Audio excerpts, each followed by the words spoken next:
Dobro jutro, dan ili noć, vi se nalazite na kanalu Stigmatik, ovo je dio seminarskog rada iz marta 2020. Karla Vrbanca i Mateja Periša studenata. Ne mogu da se sjetim imena profesora, ali piše, znači možete da pogledate sve. Radili su rad o mikročipu.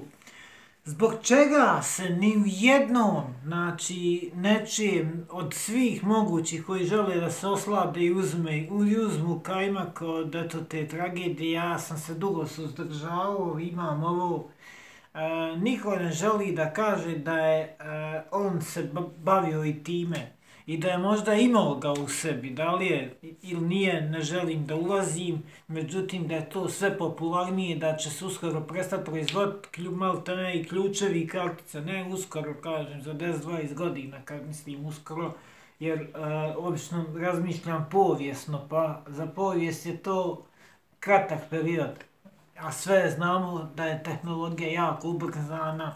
Nismo vjerovali da će biti smartfoni i sad bla bla bla, ne želim da bude dug video. Također bih vas zamolio da sad ja vam ovdje ne puštam posebno i sve, da pogledate video o Bugarinu, youtuberu koji je nestao u Bugarskoj 2014. Sad šta je ovdje bitno? Da su navijači nisu, zašto? Evo imam iskustva, sam sam navijač, može se reći da imam i tog huliganskog staža iz tih mladih dana, baš iz njegovih godina.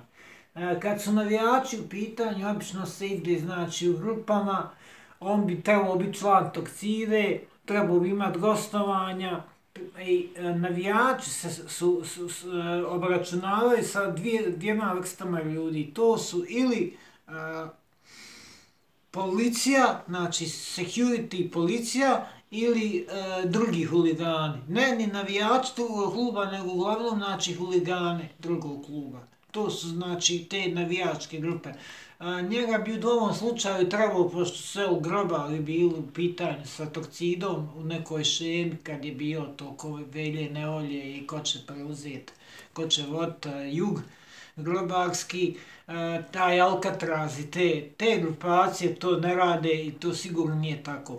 Zašto nije imao jaknu? Zato što prvo, ako je razgovarao telefonom, vjerovatno se morao vratiti kroz klub koji je, ja znam kako je po klubu hoda dok ti dođeš tam pa vam, onda je on iz Splita, znate, u Splitu i u januaru možete u kratkoj majici trčat. Vjerovatno je s ovom curom trebao da ode na šemu, da završi, pošto se priča da je cura, nije ona možda dilera, možda zna, znate, znam ovog čovjeka, znam onog čovjeka.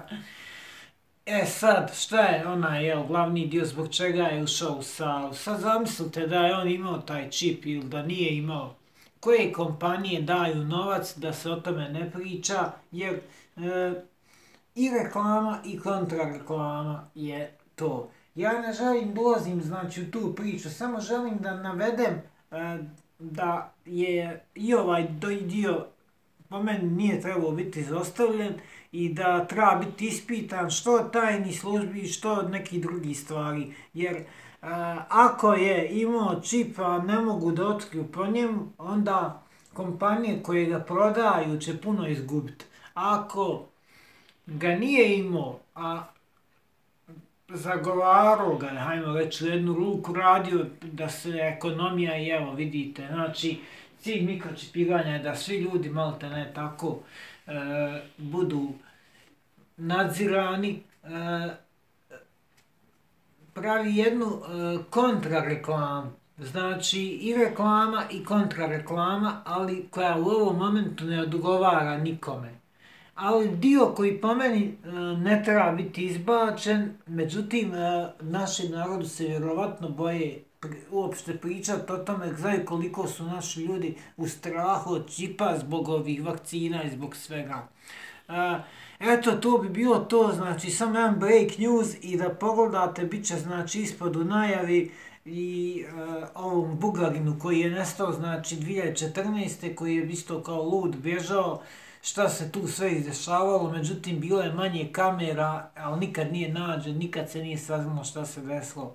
Jako interesantan spoiler i jako interesantna priča. Toliko, pozdravljam vas Stigmatic i Lex, eto, nadam se da ćemo u nedjelju uspjeti uraditi još neki video, pa onda šta bude vidjet ćemo, eto, čao.